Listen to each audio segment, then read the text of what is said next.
Ainsley.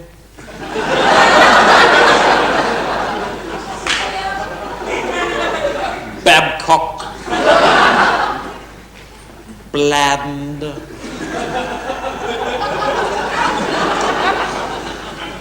Harthorse. Dint.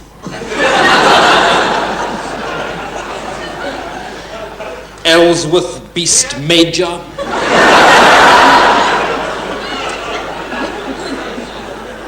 Ellsworth Beast Minor. I have a detention book. Hello, gentle listeners. Thank you for joining us again on YUH with Lisa, Phil, and Aaron.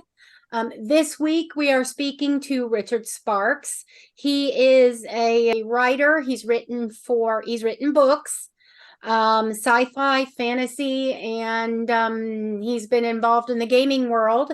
He's written skits for Rowan Atkinson. Rowan Atkinson, and he's worked with John Cleese. Yeah. Which, you know, be still my heart for John Cleese. You wrote for Not the 9 O'Clock News. Yes. I did, yes. Okay. Yeah. Philip did show me that earlier. Unfortunately, I have not had a chance to do a lot of homework. I've had we've had some nonsense happening. Yeah. And Great. I'll just make stuff up then. okay, cool. We'll buy it. We'll buy into it. We do have a good question for you, at least one. Yeah. And I think Philip has some others, but mine's really good. Yeah. I have to say she's And right. topical. It'll be worth the wait. Mm-hmm. But- So welcome, Mhm. Richard. Thank you for having me.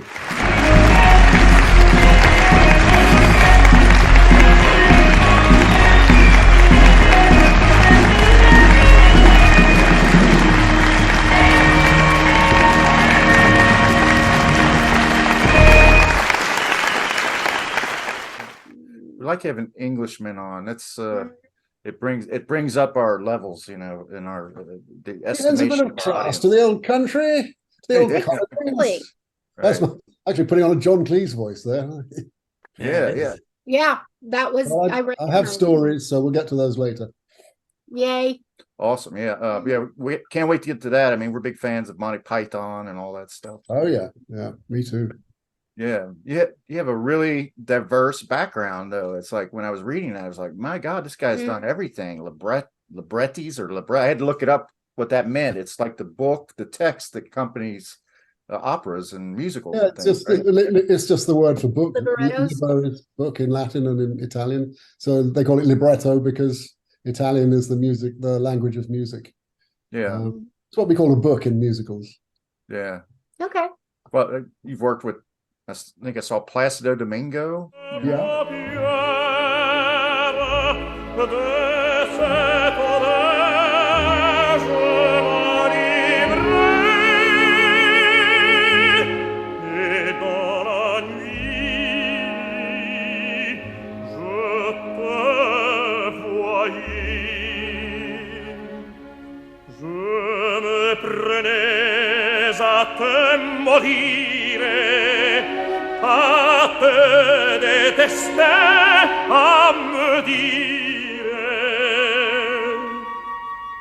Yeah. I'm He familiar with some conducted of the it. last big opera that I wrote the libretto for. The composer was Lee Holdridge, and he and Lee have worked together over 30 years. Lee arranged Perhaps Love, which was the John Denver Placido Domingo duet that changed the course of two men singing together and was a massive hit. Domingo's an amazing man. He's just so kind and talented, and he conducted this opera for the LA Opera. And that was a thrill. I directed it as well, so it's lovely to work with a great talent like Placido. Yeah, I know I saw him play Don Jose, Oh yeah, Carmen, right? yeah. And I've seen him many times on like what's that PBS program? Great Performances, Yeah. from the Mhm. New York, from the Metropolitan Opera House Yeah. and stuff. Mm-hmm. So Oh, he's unbelievable and very, very kind to the people he works with. The first time, so I can't remember which soprano it was, but somebody who's world famous. I should remember was singing with him in a broadcast, he showed her how to position the two of them singing so that she got the camera. You know, he's very, very generous like that. And he also changed the course of opera acting in that he would he'd sing lying down, which only women had done before. And he's a very, very fine actor, as well as being there was a poll taken in by the BBC of the 20 top critics of the top tenors of all time, and Domingo won by a landslide. He got about 40% of the votes above, which is surprising because, you know, he's a dramatic tenor, not a lyric tenor like a Pavarotti or a Caruso. And of course, a lot of it is to do with taste. But if you've ever seen him hitting one of his signature roles, you just never forget it. Right. I guess his career might coincided with a boon for television and theater and stuff, whereas some of the older ones you'd have to go to see a live performance in order to. Yeah, that's very, very true. You know, he started off in Mexico singing zarzuela, which is basically like operettas, Spanish operettas. And then when he married Marta, he followed her to Israel, where she was hired as a soprano, and gradually got into the company there and worked his way up. And Marta told me his debut in Italy was in Verona, which is an outdoor amphitheater, hell to sing in, I would think. And it was Turandot with that amazing aria, Nessun Dorma, which we all know from the World Cup, and Pavarotti singing that. And so when it came to that, she's sitting in the audience. You know, the Italians are not kind to tenors who don't hit the spot. And he nailed it. And they got a standing ovation and an encore. And she went, oh, phew. And then he signaled to the audience, to the orchestra, to do it again. And she went, oh, no. Placido, you've got guts. To do that twice in a row in an outdoor amphitheater for 3,500 people is a pretty good way to announce yourself to the world. Yeah, like tough crowd. That's right? impressive. Oh, yeah. So, I think I saw Julia McGinnis Johnson played Carmen. Yeah, and that was filmed in Ronda in the bullring there. But I got another. I mean, Placido did the duet with John Denver, Perhaps Love, which is the most extraordinary story how that happened, because Milt Oaken, the producer, had that song and took it to Placido because John had recorded it with another producer who didn't release it. And Placido said, this is the most beautiful thing he's ever written. I'd love to do it. So Milt got permission for John to accompany him on guitar, and then they did it as a duet. And he took it to one of the top record promoters at the time, offered him $20,000 to promote it. The guy said, well, look, my father was an opera singer and I love opera, but there's no way anyone will buy this record. Nobody will play it. It won't get on air. And so the day it was released, what happened is the music promoters go into the radio stations on I think it's a Friday or a Thursday, and pitch the new records. And that week there was a new Neil Diamond and a new Barbara Streisand. I mean, some really huge names coming out with things. And the guy who usually bought the records for the radio station was out. He was sick. So all the pitchers went in, all the promoters went in with their albums to the boss's office, and the boss going through it, oh, Neil Diamond, very nice. Yeah, Barbara Streisand, very nice. Then he saw Domingo, and he said, oh, my wife's in love with this guy. It's great. Can I hear it? So they tried to play it on his record player, in his room, and it wouldn't work. So he said, well, tell them to put it on the air. So they put it on the air, and the switchboard lit up. They'd never had a response like that. And Milt got a call at 8 o'clock in the morning in Los Angeles time saying this thing's on the hour, every hour at this station. It's one of the big top 20 stations in America. I can't remember which. And the thing went platinum. I mean, it was just because somebody couldn't operate a record player. Wow. Well, yeah, that's a circuitous route to success. Yeah. Like that. And another lifeline for John, because his career was pretty much over by then. He'd done the big works, and that resurrected him. Yeah. Right. Yeah, I guess John, there was an area there. We just went through this because we were talking about Waylon Jennings and Johnny Cash and the outlaw country music movement, and that kind of phased out the whole Olivia Newton-John, John Denver kind of era in the early 70s. It kind of Kinda there open. was that whole wholesome aspect of John. He's still very, very much loved around the world, and Oh yeah. he's not an Right. outlaw type, but he was a very, Great very songwriter. decent man.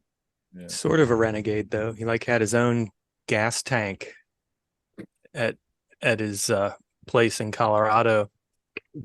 Did he? And yeah, he didn't trust like the government or the gas companies or anything like that. Well, he had was his very own- sincere about what he believed in, like green causes and the environment. So that was the big thing he was very passionate about. Right. Um, So, but came to an unfortunate early end. yes, well, Milt went to see him, his last Gotcha. concert in Thousand Oaks, by the way, where you live. Oh Aaron. wow. And Milt afterwards said to him, John, I've never heard you sing so well. And John said, I think I owe it all to Placido.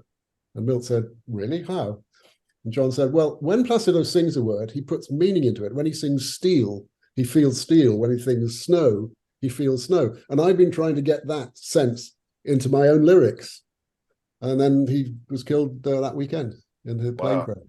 Bummer. Oh, I remember it was shocking. It was It It shocking. was awful, yeah. And it was all design fault in an aeroplane. He had to lean back and switch tanks physically behind him. He was a very experienced pilot, but he'd never flown that one before.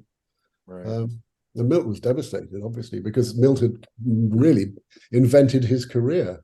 Milt Oaken produced Peter, Paul and Mary, worked for Harry Belford. He had a big publishing company, Cherry Lane, which published everything from Elvis to the Black Eyed Peas to World Wrestling Federation. We should say that Milt Oaken, you've written a biography. I have. Well, he's my father-in-law. That's how I met him. Somebody interviewed me the other day and said, why did you pick him to interview, to write the biography of? And I said, well, he's the only one whose daughter I ever married. And he's a wonderfully, wonderfully kind and generous and, a remarkable man. Yeah. And he invented John's career. I mean, when Chad Mitchell dropped out of the Chad Mitchell trio, he interviewed people from all over the place, and one of them had seen John in the coffee house in Pasadena. So John came all the way to New York to audition, and Milt really regretted it. He didn't hire him on the spot. He just knew it was just incredible, but he had other people to listen to. And then John told me that he was in a motel in Arizona when the phone rang. The manager knocked on his door and said, "There's a call for you in the office," and it was Milt with a call that changed his life. And John was also possibly the only person who never tried to screw Milt over, because the music business is notorious. No. The biography, the book is called Along the Cherry Lane. Yeah, that's a quote from Puff the Magic Dragon, of course.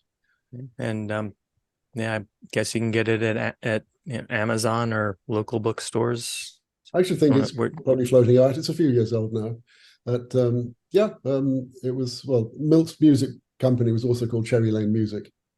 And it's interestingly enough, because Lenny Lipton wrote the lyric for Puff the Magic Dragon. Sing it out now, Puff the Magic Dragon, lived by the sea and frolicked in the autumn mist in a land called Annalee. Oh, Puff the Magic Dragon, lived by the sea. And this was like 10 years after Milt and my wife, Jenny, and Rosemary, her mother, were living in a flat above the Cherry Lane Theatre in New York. So, Cool. So Cherry Lane. Yeah. appeared a lot. Puff the Magic Dragon. That was my. so the place came first. The place came first, and then Lenny Lipton wrote Puff the Magic Dragon when he was a student, and just left it lying around in his room. And Peter Yarrow came in and found the lyric and thought, this will make a good song. So he added a chorus or something to it, and Peter, Paul and Mary recorded it. Milt produced it. I think that was my first LP that I ever owned, because I remember Really? Puff the Magic it was an Dragon. orange album cover, and of course, a big green animated dragon on it and everything. It was just really colorful. And then later in life, I got to see Peter, Paul, and Mary. Itzhak and I went and saw him, Aaron. Oh, very cool. They were doing Milt's arrangements until they died. Until Mary died. Yeah. 40 Until they years. stopped. Yes. And it was a very unusual and very successful mix of voices, which was a very low tenor, a high baritone, and a, what would you call Mary, an alto, soprano, a contralto? But not, definitely not a soprano. And it just made those harmonies fit. You'd never have normally have cast them, but Albert Newman, was that his name? Yes. Peter, Bob Dylan's manager said to Milt, solo folk songs are over, please make these people into a group. And so he handed them on a plate and worked them into being what they are. And they just hit the ground running once they got those first. And they definitely were a unique.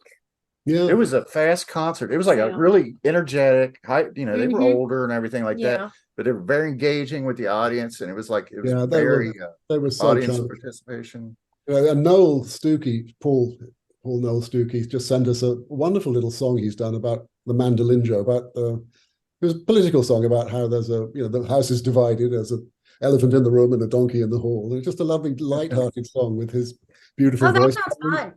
Yeah, playing a mandolinjo, whatever that is. But real mandolinjo. Play a cross between a mandolin and a banjo. Yeah. Apparently, yeah. It's probably out there on YouTube somewhere by now, or Noel Stookie's on his website. You could find it, I'm sure.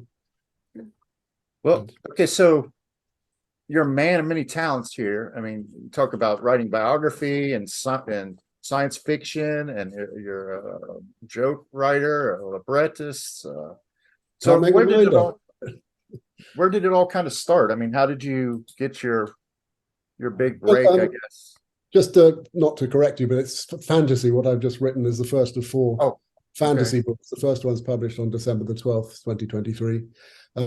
It all started, I just loved writing the moment that I could. And I used to write with my friend Hugh Christie when we were 6. We did cartoons together about a rabbit that went to the Old West called Bunny. Bunny Goes West. Hugh's pictures were rather better than my words. I just always loved writing, and I just. So what's the title of the first volume? New Rock, New Roll, ROLE. And the reason for that is it comes from my love of role-playing games, playing either multiplayer or solo games on the internet, these amazing worlds that the designers and developers have created for us. And I just thought, what would it like to actually be in a world like that? So it's not in a game. Our hero, having won a world championship, suddenly finds himself alone in the field with crappy equipment, thinking, where the hell am I? What's going on? He doesn't even know if his teammates are in the same place. And it's for real. If you die there, you don't get to resurrect back in the comfort of your own living room. See, and Philip has no idea, but I read a lot of lit RPG. So. Oh, right. Well, that's good then. So you should like this, even though don't expect it to be an RPG. It just comes out of that kind of feeling. Oh yeah, no, I don't need the constant reminder of the levels and all that. Yeah, and it's okay, but it's just an excuse to have a lot of adventures in a wonderful new fantasy world, which is now all mine. I've been looking for my bliss all my life, and this is it.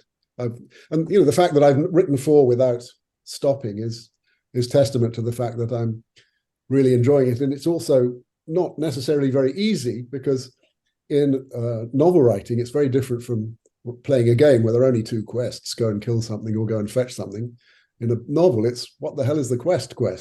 So you're wandering around, and there are puzzles and things to solve and decisions to be made. So I'm loving it. Now, I do. Given the opportunity, would you agree to be downloaded into one of those games? What do you mean? In the ideal situation, you don't have your family to think about. Would you enter a fantasy world? I'd enter a fantasy world. I wouldn't want to go into a game, because those are they're so bound up by what the writers are doing. Finite. Right. Well, everyone knows that the genius of computer gaming is in the design and the world and the look, and the weakness is also always in the writing. And that's not the writer's fault. It's because the form doesn't really allow you to write what you can write in a novel or you can write in a screenplay. You're making the player, if that's you, you're the hero of your own story, but it's circumscribed. There's limits beyond which you can't go. In a novel, in a book, you can go anywhere and do anything, as long as you stick to the rules. So in So a game, there's only so many contingencies. Yes, and and you can they've all explore been them written all. by exactly, and they've all been written by the script writers. And if you find yourself in a world that's like one of those where you have no idea what's going on, well, you better go and find out. You better survive, and there's no rules except what happens to you. Right. It's all explained, by the way. Well, I remember when I was a kid, there was an aspect of RPGs where, Dungeons and Dragons, where, my friends they would gather in the basement, and it'd be like 6 or 7 of them there, and somebody had written a dungeon, and it might go on 7 or 8 hours, and it was just off the rails, right? I mean, it was like crazy, all the different so you can't exploit it as a networking tool like that where you're having a good time, and but when it's online, is it a little bit more, I don't know, Circumspect a little bit more or subdued, or yeah. Well, whatever? I was very late to the party. I remember my brother-in-law, who's American but went to university in London, coming back to his flat one time and seeing him and his mates playing Dungeons and Dragons with dice and stuff. I had no idea what was going on. And Douglas Adams, who's my exact contemporary and was a very good friend of mine, we worked together. We were represented by the same boutique agency in London as various Pythons and other writers of the time were. And Douglas was into computer gaming way back in the 90s. I didn't know what they were. I mean, he's always ahead of his time, Douglas. That's John Lloyd, who was his writing partner, who's our most distinguished producer of our generation. Not the 9 o'clock News, Blackadder, QI, Spitting Image. He was Douglas's writing partner at college and then flatmate. I had a drink with him when I was back in London a couple of months ago, and he said, Douglas was hopeless at everything except having brilliant ideas. Douglas would have enjoyed that. He's a great sense of humor, obviously. Yeah. Well, if you can be good at one thing, that's not a bad thing to be. Now, my favorite author growing up was Anne McCaffrey. Now, how about you? Who would be like your youthful influence? Youthful influence? Well, I mean, just favorite author. However you want to answer it. Devoured everything as a kid. I remember just the other day I was at a conference and there was a bunch of vintage T-shirts being auctioned for charity, and there was a T-shirt from the Phantom Toll Booth. I said, "Oh, I love that book." And there's a friend of mine down the street in London. Their son is called Milo, so I bought the T-shirt for him. I thought that was just a brilliant book when it came out. But all the Narnia books. I always liked fantasy, the fantasy worlds. And when you grow up, Narnia and J.R.R. Tolkien, and then the 19th century writers like Dunsany and Edison and William Morris, and then all the amazing science fiction writers of the 20th century. Yeah. I was going to ask if you went through like a Middle Earth period, like a Tolkien. Absolutely, yes. I couldn't believe that it wasn't real. I told myself, of course, this really happened. He's just channeling it. It's too good not to be true. Yeah, right.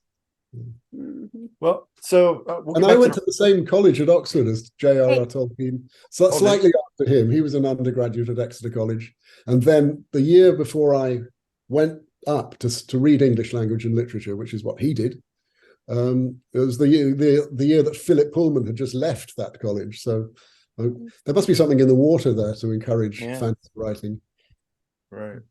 I personally harbor the belief in my heart that little people are genetically linked to dwarves, and tall, skinny people with pointy ears are genetically linked to elves. Well, it depends which elves you're talking about. The elves in my book are just horrible. Not so much. No, well, I mean, you have to reinvent the wheel. We're all plowing the same furrow as, Well, I'm thinking in terms of like the Tolkien universe. Yes, well, that's the way. Those are his elves and his dwarves, the way he defined it. His dwarves go back to the Nibelungenlied, to the sagas, to the Eddas, and he was a professor of what we call Anglo-Saxon, which is probably an inaccurate term, Old English. And the first great work in Old English that we have that still survives is Beowulf. And what is Beowulf but a fantasy? It's got dragons. It's got a monster that tears the and his mother lives at the bottom of a lake, and a hero, and a dragon with a hoard of gold. and it's magnificent stuff too. Yeah. Right. We had world history, or world literature, Beowulf, and the Ballad of Gilgamesh, and all those. Yes. Well, epics. that's way earlier. Yeah, that's before we even existed in England with the English language. Yeah. Yeah. Yeah, us too. But before the novel writing, and we're going to explore that a little bit more. But I want to touch a little bit on your career writing for British television, and some of the dignitaries like Rowan Atkinson and John Cleese, and well, I can start with those two if you like. Yeah, I'd got a very low level job working for Welsh television in Cardiff for a couple of years, where a producer took pity on me because I was languishing making trailers and writing continuity scripts, and he said, "Oh, you write scripts? Come and have some half-hour episodes to write." So I actually got some credits, and then when I got up to London, I got an agent and all that. So Rowan, he first actually saw me and my late partner, writing partner, perform a double act at the Edinburgh Festival. Now, I'm not an actor, but my partner was very, very funny, and I loved writing for him. We had a good time. And we were ex-Oxford University, so all that year's Oxford Review came to support us, which was really kind of them. There was Rowan, there was Richard Curtis, there was, I think, Angus Dayton, various others. They'll forgive me if I forget their names. And one of them said, "Oh, you've got to meet this guy." And who's standing at the back of the room? It wasn't even on the stage, it was an open floor. So I went and talked to him, and it was Rowan, and he said something very nice. And then, I went with my partner to watch their show a few days later, and it was a perfectly good student review. And then at one point, Rowan came on stage with his hair all stuck out and like a little bit of paper like this. And he's trying to give it to the audience and then wanting to keep it and going, blah, blah, blah, yeah, doing Rowan stuff. Yeah. And my partner and I just turned to each other like this. And that's the real thing, just astonishing. Sorry? You know it when you see it. Yeah, absolutely. And the audience was not quite sure whether to laugh, whether it was funny. It was brilliant. But I just remember just the two of us turning to each other at the same moment and going, that. Yeah. And he is astonishing. So when I don't know, late 70s, 1978, 78, the Hampstead Theatre put on a show with my partner and his then wife and Rowan, just a 3-person show. And I was one of the only other writers on. The other writer was Richard Curtis, but everyone else wrote their own material. And Peter, my ex-partner, said, that was just hell. I had to follow Rowan Atkinson with sketches, so that was just, Anyway, tiny little show. And I thought one day I'd better write something for the new guy. I don't just want to keep writing for my friends. So I wrote the Schoolmaster sketch, which Rowan owned. It was extraordinary. Oh, yeah, he owned it. And John Cleese and Martin Lewis, the producers of what was later called The Secret Policeman's Ball, saw it. And John, I got a call from Rowan the following year, 79, saying, "John Cleese just called. He wants me to be in his new charity show, and can I do the Schoolmaster?" And I said, yeah, you bet. Of course you can. So we meet in a pub, the Captain's Cabin, walk down the Haymarket to, was it St. James's, to Her Majesty's Theatre, going through the stage door, which is really exciting, Yeah. And there are all my heroes like Pete Townsend and Billy Connolly and Peter Cook and the Pythons. Yes. Anyway, long story short, Rowan went on stage an unknown in his gown, owned it, and walked off a star to a rapturous ovation, and hasn't looked back. I mean, it's an extraordinary career he's had. Absolutely amazing output. Now, I They made a film of that, right? Or did they? I believe they. There's a TV series. Johnny English was his films. I mean, what a... I mean, the Secret Policeman's Ball and the Secret Policeman's Other Ball, weren't those the films? Secret Policeman's Ball was the first one. And again, there's another story. It's funny in life how you get things wrong. That was directed by Roger Grafe, and it was a BBC production. And the show was like 4.5 hours long. And they all said, "Oh, well, you've got to cut it down. You can't have this new guy in it. He's nobody. He's never heard of him." And Roger fought tooth and nail to have Rowan in it. And I only learned that recently. So Yep. Yeah. Well, I mean, he's a Mr. Beane. Are these guys like, were they naturally, like, just in conversation? Were they naturally funny? Were they just, I mean, were they As a rule, they or probably get, like all comedians, I guess they get tired of people coming up and saying, "Hey, tell me a joke." But, yeah. Well, Rowan's actually quite serious off stage. He's got a heavy goods vehicle, so he can drive an articulated 18-wheeler, a Mhm. license. He loves his cars. He had a McLaren at one point. And when he left university, he didn't have anywhere to live. So a friend of a friend said, I've got a spare couple of rooms. So he moved in. He couldn't afford to pay rent. So he was an electrical engineering masters in electrical engineering. So not just a undergraduate. So he rewired their house for them to pay for it. He can come stay with us. Well, it's a bit like having a Harrison Ford kitchen here in Los Angeles, isn't it? Yeah. A Harrison Ford kitchen. Yeah. Well, he was a carpenter, remember? Oh, okay. Supported Yeah. himself before he took off. Gotcha. Mhm. I mean, yeah. Look, I got a John Cleese story about one of the later ones, which is really, that's just so good. Martin Lewis, who produced these, by the time they got round to the third one, they were sort of kind of running out of who we're going to get, and he got just the biggest star in the world at the time to agree to do it.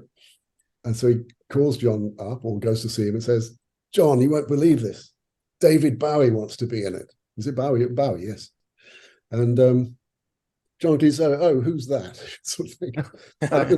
And Martin said, "Well, he's just the biggest star in the world. He's also, by the way, trained actor. He worked with Lindsay Kemp in the Fleur du Mal. He's a mime. He's very, very good." John says, "Oh, lovely to have him along." So Martin says, and the only thing is he wants to do a comedy sketch with some of the actors. And John says, "Oh, no, just tell him to bring his banjo and do a song." His banjo. John's from the 50s. Yeah. I can actually see David Bowie showing up having learned the banjo just to do that. You say that. We've done some things on Bowie lately, and it's about the third instance in which Bowie really pursued a comic role with aggression. Like he was on SNL once, and he wanted to take the part of one of the not ready for primetime players, and he wanted to do that part. And he wanted to. I forget which character it was, but yeah. Yeah, And he wanted to take that main over. actor I think it said had been no. a thing. He might have been joining Justin Timberlake on the show as a was like- non-listed player. Yeah, It's like he wanted to be church lady or something. I don't know if it was church lady, but Yeah. And then there was there was a another specific recurring character he wanted to portray. right. Yeah. Well, then he's he did with trained in Ricky mime, I Gervais. think, in France, didn't he? Yeah. I could be wrong. Yeah, Yeah. but he wanted to do a show with Ricky Gervais, and that was very funny. Where he was at the piano basically dressing down Ricky Gervais, about his weight and stuff like that. It was kind of rude, but it was funny. Yeah. And in this instance here, so he obviously had a comic aspirations. Comic itch to scratch. Yeah. Bursting with talent. Yes, clearly. Obviously. Yeah. Now, there's a sketch in Key and Peele called The Substitute, and it's not dissimilar to what you showed. Basically, this substitute teacher from the inner city comes in, Similar to the Schoolmaster. to the Schoolmaster. But what he does is he mispronounces the kids' names and then gets mad at them if they don't agree with his mispronunciation. Like he says Jaqueline, and nobody answers, and she's like, "Do you mean Jacqueline?" And he's like, "Oh, heck no, you ain't saying it like that." Right. And so I mean, a famous one he did is A.A. Ron instead of Aaron. right, that A.A. one Ron hits home instead with of me. Aaron. A.A. Ron, where are you? Where is A.A. Ron right now? No A.A. Ron, huh? Well, you better be sick, dead, or mute, A.A. Ron. Here. Oh, man. Why didn't you answer me the first time I said it, huh? Huh? I'm just asking, I said it like 4 times, so why didn't you say it the first time I said A.A. Ron? Because it's pronounced Aaron? Son of a bitch! You done messed up, A.A. Ron. Now take your ass on down to Oshag Hennessy's office right now and tell him exactly what you did. Who? Oshag Hennessy! Principal O'Shaughnessy? Get out of my goddamn classroom before I break my foot off in your ass, insubordinate. And then he sends A. Ron to the principal's office, and he says, "You're gonna go see Dr. Oshag Hennessy," Oh, gee. and it was O'Shaughnessy. I can see that working. Yeah, that's Yeah, nice. and it Yeah. did. It's very funny. It's available on YouTube, Key and Peele. But I just Well, wondered I've always if you might feel that was, An if homage. not, an homage, or do you feel like maybe that could have been informed by your Schoolmaster? I wouldn't know. I mean, as I said before, we're all playing the same furrow. There was when Martin Lewis was here a couple of years ago in LA, and we were sitting in the back garden, and he would talk about Schoolmaster briefly, because every few years it comes up for copyright renewal, and half a dozen people write to him and say, Richard Curtis wrote that. And he said, no. Anyway, so I said, well, it's similar to the List of Huntingdonshire Cabmen. And he said, oh, yeah, I remember that. And that was a sketch in a Spike Milligan show, which I think was read by Sir Michael Redgrave, just a list of cab drivers, which is, it's just a list of silly names. And if you've got a name like Sparks, you've got to like silly names. Yeah. I saw two versions of the Schoolmaster done by Rowan Atkinson. Yeah, And well, again, a story. Rowan, someone went to see it and said, they've changed it. Did you write a new Schoolmaster? And I said, no. He said, well, they're doing it with different. They've done a rude version. So I went, what? And anyway, so I called his agent up, Peter Bennett Jones, and said, look, the copyright belongs to the writer, not to the performer. This is my material. Oh, frightfully sorry. They didn't even think, Rowan had been doing it for so long. It was his party piece that he owned it. And it can quite see. So anyway, they just very generously cut me in on half the royalties. Arse bandit.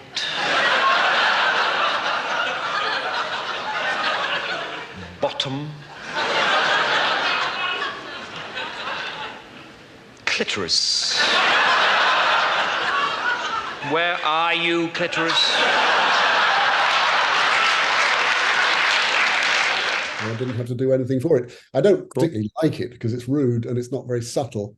But No, you're I can right. see why Rowan got fed up with doing the same thing again. It was his encore piece always in his live shows, and whenever he came on in that gown and the clipboard, people would roar and cheer and whistle.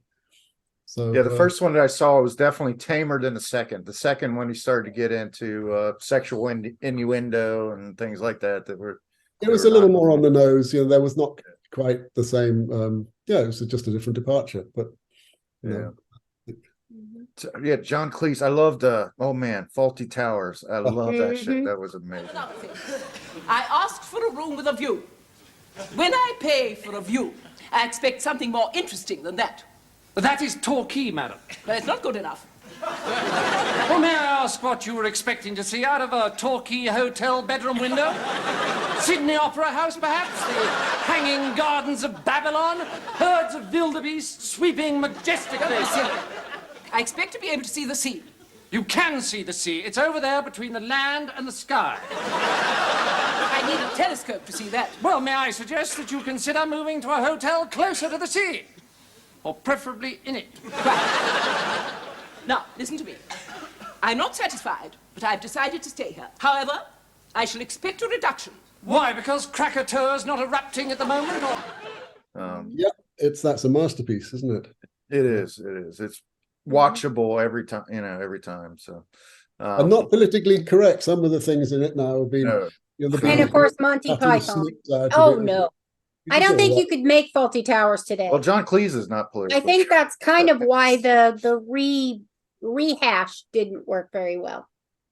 Well, I think there's a plan to do it with his daughter set in the Caribbean or something, to do it again. I read an announcement. Oh, okay. So good luck to them. I mean, don't credit to Connie Booth, who was his wife at the time, because she was his writing partner on it, and she was she played what's the girl's name? Maybe who was Wasn't the it Millicent or something like that? It was like, it seemed like it was kind of matronly I don't name. know. She wasn't a matronly woman, but it was kind of a matron. yeah, she's sort of a maid figure. She was absolutely brilliant. Yeah. So it was so well Oh, done. okay. So the maid and bartender and waitress was his It's actual wife. Connie Booth is his wife at the time. Yeah. Oh, Yeah. I didn't realize that. Of course, Monty Python and the Yeah. movies, the Holy Grail, Life of Brian. They're just amazing. Eric Eric's Idle. dead.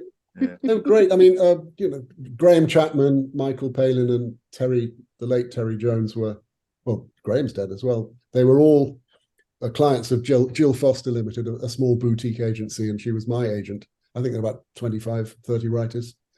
And so I met, Graham most, because the other two left to have their own company with the Pythons. But, they were just great heroes of mine and extremely nice people. When the Pythons did a reunion in London, I asked my friend in England, please wait up all night and buy tickets. And he tried 8 o'clock in the morning. They were all gone within like 8 seconds for one performance. So Yeah. I mean, took a deep breath and emailed Terry J. Yeah. And he put me in touch with his wife, Alison, and she got us a box of 20 tickets for our friends. We paid for them. I insisted on paying for them, of course. well, yeah. But they were fantastic front row seats, and my business partner from Ohio came over, and he was a huge Oh, man, cool. fan. So that was just a great evening. Was that in London or LA? That was at the O2, In in London. London, yes. That's where the big Live at the Zeppelin. Hollywood Bowl was years earlier. That was before I'd moved here. Yeah. Got it. I love the Ministry of Silly Walks. Yeah. amazing. I used to do that at school. My Crunchy frog. my fellow students did not really understand me. My No. wife went to art school in England, and she and her parents arrived in London that weekend. The Silly Walks is on TV, and Jenny thought, I've come to the right place. Just a classic. But John Cleese and Graham Chapman were a writing team, like Palin and Terry Jones were a team, and Eric wrote by himself. And there's a great story where John was typing away, writing a sketch, and Graham was a drunk, as we know, so he was on the sofa asleep and waking up occasionally. So John was writing away about a desperate sketch about a man trying to return a toaster to a shop.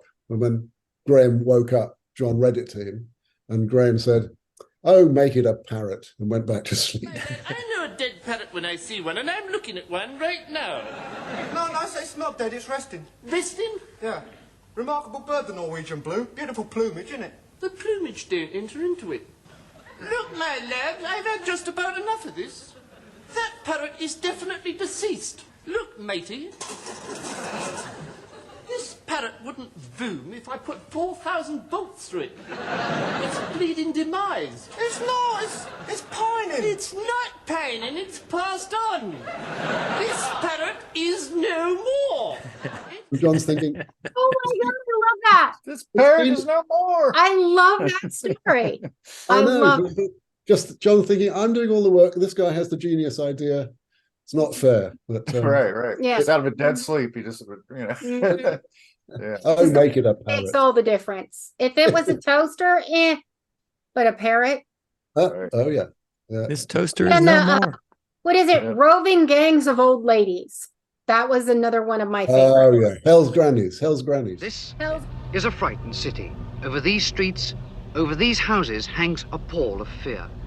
An ugly kind of violence is rife, stalking the town. Yes, gangs of old ladies attacking fit, defenseless young men. Hell's Grannies, yes. Yeah, I think Michael Palin I played a would bit. love to be one of Hell's Grannies.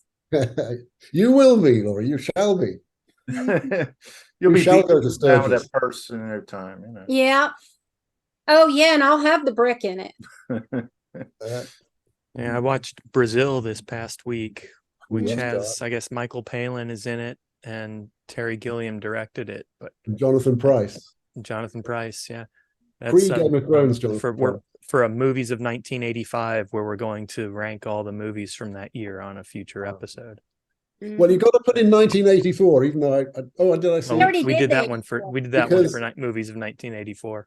only Virgin Records, only Virgin Films could make their first film, 1984, come out in 1985. Yeah. Mm-hmm. Made us laugh at the time, but Yeah. John Hurt was wonderful. Absolutely. But how do you think that your career, writing for television, comedy, how'd that prepare you for, writing Fiction. books, writing fiction? How'd that In carry a lot over of to your ways, career? yeah. Well, first of all, you learn how to edit. And I've done a lot of script editing, which has been great. So I've been both sides of the table as writer and script editor. And so when it came to Kasich, which was a very good science fiction and fantasy house here in America, when they wanted to buy the book, they said, well, you'll have to have a developmental edit. And it was actually a Zoom call about this time last year. I just noticed there was an email came in from this editor. I thought, oh, it's the first 6 pages of the novel with her notes. And the first note was just absolute gold. And I went, wow, not many, that's amazing. So obviously a smart woman. Oh, she's amazing. She really is stunning. And she's very encouraging to more of this, not just cut and paste and sort things out, but that thing there, that little artifact, that's a whole character. Go further with that. People are going to fall in love with that. And they go, oh, yeah. She's really helpful. That's cool. Absolutely. She's now working on the second book, so I'm looking forward to getting her notes on that. And then I really miss working with her because I've actually learned so much doing the 4 books that I think I've got more of the hang of it than I did before on the first book. So we'll see how much she comes up with for me to fix in the next draft. But editing is it's where you get the gold. It's just a fantastic process. A developmental edit, he called that? Developmental edit is different from a copy edit or a proof edit. It's not just commas and punctuation marks. It's saying, the story structure was solid because that's one thing you learn in script writing. It's the hardest thing for any writer to learn. The easy things are the dialogue and the characters and all that, but story structure is hard. So that was all in place for her. What was missing were all the things that she found, and what was redundant were things that she said, you've already said that earlier, and trim that down and go, I want more of this, I want more of that. Really, really encouraging. She's an Australian lady who lives in North Carolina. We've had a number of writers on, and at least a couple of them have put it this way, that their first book, they may have had the first 20 or last 20 years of their lives to prepare for and pour their heart into the book. Now the second book has to come out in like a year or 2 years. If you write a contract. That's why I got on with it immediately. I mean, it's weird. I sent it off to my agent, and agents always take a while to read because they're backed up with submissions and their other authors on their list. How dare they have other authors? Yeah. Well, and then so I thought, well, I'm going to get on with this. I want to know what happens next. The whole story is sorted out. And after a couple of days, I thought, I miss it. Let the sequel. So when she called up and I said, well, I'm ready 150 pages into the sequel, she goes, oh, great. I'll go for a 3-book deal. So I thought, oh, well, 3 books now, is it? Anyway, by the time we got to the point where I was ready for it to go to market, I said, let me get those 3 books done. I want a real body of work here. Then I'm on to the 4th. And, so I was able to go backwards and forwards from the first book to the 4th book to set things up, to do the plotting and the storyline. And I thoroughly enjoyed it. I'm in the early stages of book 5 at the moment. The first book is just going to be released, you said? Yeah, that's coming out December? in December the 12th.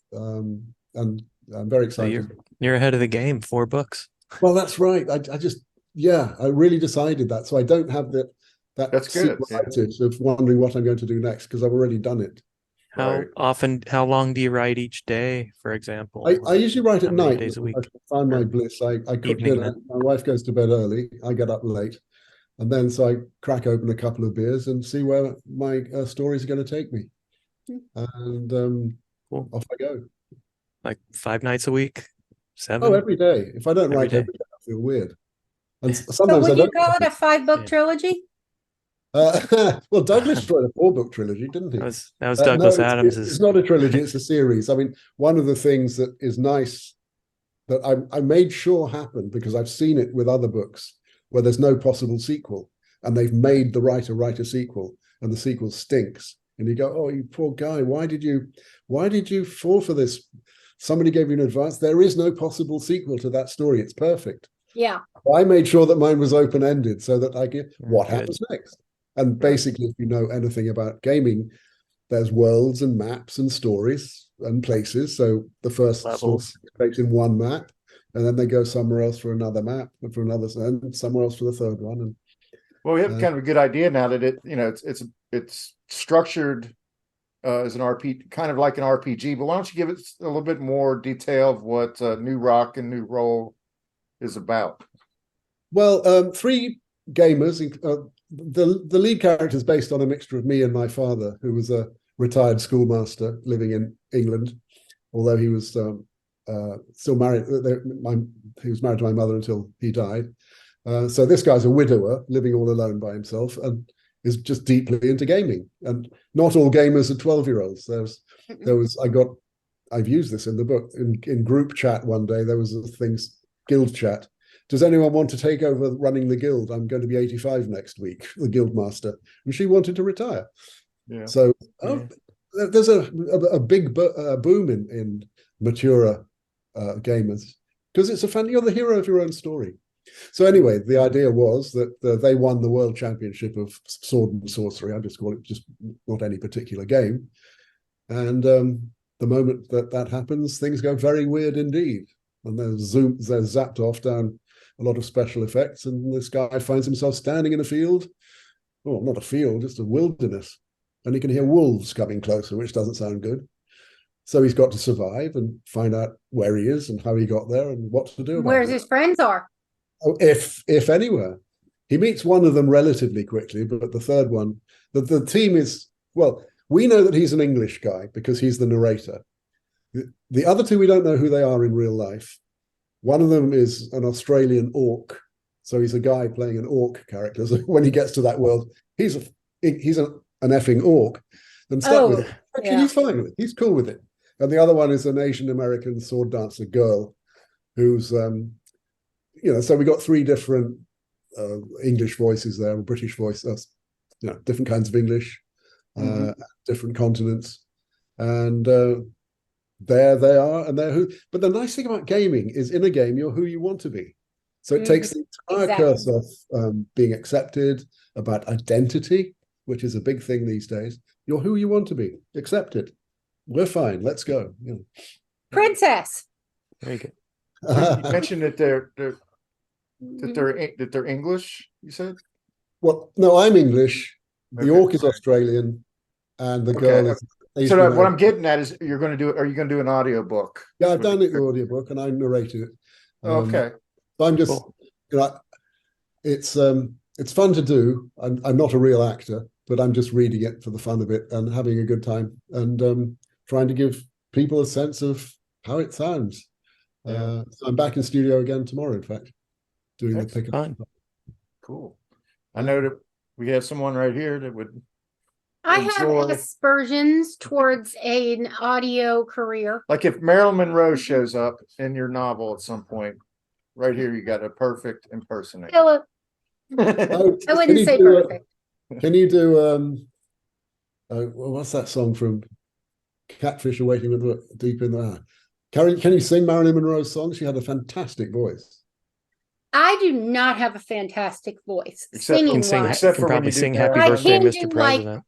I can do I can do Happy Birthday, Mr. President. I need a moment. He always puts me on the spot. I don't know why I'm not prepared. Show must go on. What is it? Happy birthday, Mr. President. And that's kind of, I need a little more prep. Yeah. And I've had a bit of a throat thing. I did put her on the spot, but she can really nail it. That's very good to rise to the occasion like that. But the way that she sings in her films, Diamonds Are the Girl's Best Friend, is just, she's Yeah. sadly Yeah, underneath. no, she was I do really- not have a good singing voice. I can imitate that and the kitschier stuff, but Yeah. and I can kind of do some torch songy stuff, but yeah. I'm also Diamonds Are a tone Girl's deaf. Best Friend's kind of kitschy. You could maybe pull Yeah, it off. but Yeah. she nails it. She's absolutely She brilliant. does. I mean, It's Billy Wilder beautiful said the she way was, she sings that. beyond. I would be beyond- totally intimidated. I would need like 6 months to listen to her do it and then repeat it over and over and over again. So I can kind of imitate, but yeah, Either I that- can't just sing. Either that or 2 Budweisers. I'm never no. No, it would take a couple of tequilas. Couple of kids. Okay, well, perhaps on the repeat next time I come on your show, you'll have 6 months to prepare, and There I'll we send go. And a And a couple few of tequilas. tequilas. Yeah, right. And some shots. Yeah, okay. So, Look out. I look we're forward to winding it. down here a little Think bit. about it. I wondered about what you think about AI and how to, chat GPT and, these things are seen as like the dystopian nightmare of everyone's, dystopian nightmare. I got asked this the other day. From my own point of view on the books, I really don't care because I'm not going to read what some robot fan fiction writes. I want to write my own story and find out what happens. I'm writing these. Right, but what if what if one of the AI uses your material as a source and then goes out and changes it? I mean, yeah, what can you do about that? I suppose you have to see if you can find them in court somewhere. But Yeah, I simply don't know. I'm not a. There's a lot of authors actually right now suing AI companies because of that, because their works were used without It permission hasn't even for training happened them. yet. And even audiobooks going on Spotify, that's a whole big thing. But I was Yeah. today with Lee Holdridge, the composer I work with at his studio, and he's got a new system there. And he says, and it reads the music that he's playing, and it can read the marks that the composer gives it, so it will go quiet and it'll do diminuendos. Mhm. You don't have to do anything. It just reads exactly what he's written and plays it with the BBC Symphony Orchestra. Yeah, that's Now, is that I like think an Frank AI Zappa used to program? use something It's an called a AI background. synclavier toward the end that did that. Sorry. Oh, Frank Zappa used a machine called a synclavier Oh. toward the end of his life that I think it could play things that human orchestras couldn't yet. Interesting. So Zappa would probably implement it. He would probably do something with it. Be at least Yeah. open to the new technology. He was always that. Mhm. There's also you can also get the recipe for like McDonald's sauce or something. They say if You go online and ask for copycat recipe. Where do you think I got my coleslaw from? That's right, I from stole an it, AI baby. thing. You mean? Yeah. yeah. That's a KFC copycat recipe. Yeah. But Aaron's convinced me. I started to use it just a little bit for the liner notes and stuff for the podcast. And Yeah, and Aaron then shamed me into not. Well, even- it kept making errors too. Yes, it did. Well, yeah, but that's where you edit it before you post it. But he didn't realize. He's like, this album has 9 tracks. No, it only has 7. Right. Oh, I used Chat GPT to generate this. I'm like, well, there you go. That's good. That's like double check the work. Well, Just do it right I mean, yourself for the goodness first time. sakes, no offense to who, but they aren't as smart as us yet. no. Who? I don't know who. AI. Oh, AI. Yeah. I don't Yeah, like but- to talk in front of who. I I see. know. Well, I know you- who now. Don't you always shout to Alexa though? I don't think humans have set Aaron, up. tell Alexa to turn off our lights I don't think that overhead. human Alexa, beings- turn off the overhead lights. Okay. See, that's scary. That is, yeah. Yeah. She often answers to the television. Oh, that's got to Richard, you had so many credentials. It's like we could probably spend an hour on each and every facet of your career here, really. But it's been a lot of fun talking with you about the ones that are, everything really. So I wonder if you could tell us where people might be able to get your book or find out more information about you. Well, very simply, richardsparks.com. That's Richard Sparks without an E in it, Sparks. That's basically all dedicated to the books now. A very colorful website. Yeah, the website's beautiful, by the way. I looked at that. It was like very gothic, very cool looking.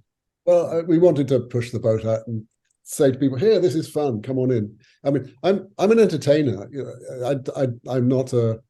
I'm not setting myself up as a literary giant. What I do is give you a story where you turn the pages and have a good time. And there's lots of comedy in it. There's lots of literary equivalent of a popcorn movie. Yeah, but with some wit in there. Yeah, and it's adventures, and adventures have comedy. Yeah, entertainment. Comedy is not nice people telling jokes. That's a dinner party. Comedy's fear and pain and misery and things going horribly wrong and betrayals and upsets and people falling into puddles. It's finding the humor in actual life. Well, what good adventure isn't full of all that stuff? So it's a natural fit. And the books And are you just gotta laugh when your plumbing explodes. Absolutely. And the books are already available for pre-sale on Amazon.com and the first book, New Rock, New Roll, ROLE, Amazon, Barnes and Noble, all the usual places. And do you know when the second book's going to be released? Fine, I'll wait until payday. Well, I'm getting bugged by my assistant. When can I read the second book? And I said, no, you can't, because you've got to be in the same position as people who write to you. The rest of the world. The second book. And she's going to have to say, well, I don't know, but I think from what I've heard that this may be, so she can't be ahead of the audience. But I think they're probably bringing it out around Worldcon, which is next summer in Glasgow, Scotland, not Glasgow, England. So the first one will be in December. The second one you're shooting for next summer. Maybe August next year, or it depends what the publisher wants. So there'll be a big push on the second book, and to remind people that the series is ongoing. Hopefully you come back then. I would love to. Yeah. Not to put any pressure on you, Richard, but I am currently on book 7 of a series that I listen to books more than I physically read because of time constraints. Me too. And I'm on book 7, and each one of them has been 24 hours or more. So no pressure. No pressure. What do you mean? I want you to know I'm in for the long haul if it goes past 5. Okay, good. So I'm there. Each book is what? 24 hours long? Each of the books that I am reading in this series that I'm reading is around between 20 and 24 hours.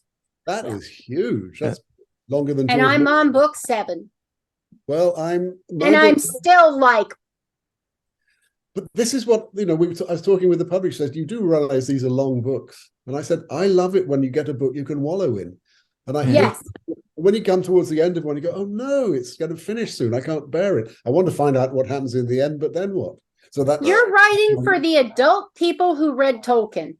Absolutely. And that was kind of difficult and didn't have a whole lot of humor. No, he's not noticeable for his humor. As I said, Philip Pullman, who's somebody I respect very much, he said, I don't know how to make you laugh, but I do know how to make you turn the page. And he's right. He writes great page turners. But I know how to make you laugh as well. So when I do readings, I always pick a bit that's got some fun in it. And when you get a room full of people laughing, that really